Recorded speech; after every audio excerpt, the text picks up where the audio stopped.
జై ఆర్పిఎఫ్, జై కృష్ణదేవరాయ. విజయవాడలో మిస్సింగ్ కేసు మన గాదె సాయి కృష్ణ కాపు యువకుడు పోలీస్ స్టేషన్లో వచ్చేసి లాకప్ డెత్ జరిగింది, అదృశ్యమైపోయినాడు. ఈ అన్నిటి కథనాల మధ్య మేము గత కొన్ని రోజుల నుంచి పూర్తిగా వివరాలన్నింటినీ సేకరిస్తున్నాం, పర్యవేక్షిస్తున్నాం. వాళ్ళ కుటుంబ సభ్యులతో కూడా మాట్లాడడం జరుగుతుంది. ఇంకా మిగిలినటువంటి వ్యక్తులతో వివరాలన్నింటినీ సేకరిస్తున్నాం.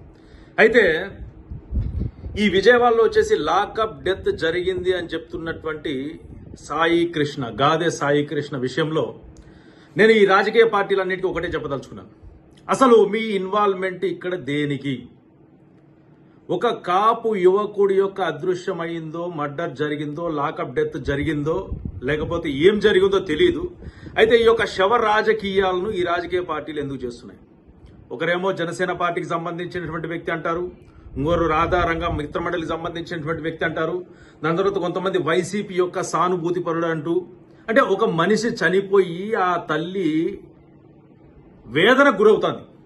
ఎందుకు? నా బిడ్డ ఏమయ్యాడో తెలియనటువంటి ఒక పరిస్థితిలో ఆ తల్లి ఉంటే ఆ శవాన్ని పట్టుకొని ఈ కూటమి ప్రభుత్వంలో వచ్చేసి ఈ విధంగా హత్యలు జరుగుతున్నాయి అని చెప్పేసి ఒక పార్టీ వాళ్ళు, దాని తర్వాత ఆ పార్టీకి సంబంధించినటువంటి వ్యక్తులే దీన్ని హైలైట్ చేస్తున్నారని చెప్పేసి, అంటే ఒక మనిషి యొక్క, అది కాపు బలిజ తెలగ ఒంటరి కుటుంబానికి సంబంధించినటువంటి ఒక వ్యక్తి యొక్క శవాన్ని పట్టుకొని రాజకీయాలు చేయడానికి మీకు సిగ్గుందా లేదా అని చెప్పేసి నేను అడుగుతున్నాను ఈ సందర్భంగా.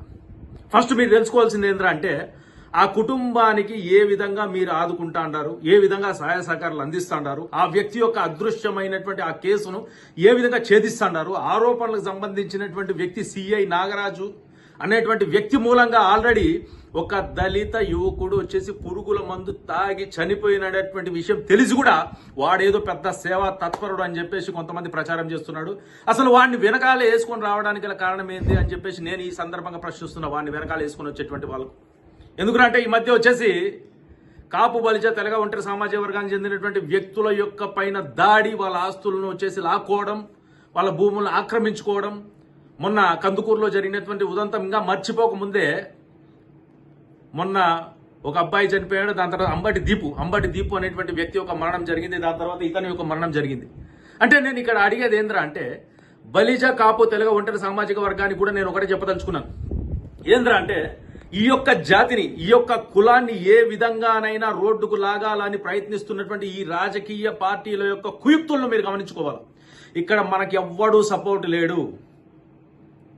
ఏదైనా కానీ బీసీ కానీ ఎస్సీ ఎస్టీ సామాజిక వర్గంలో ఏదైనా ఇబ్బంది జరిగి ఉంటే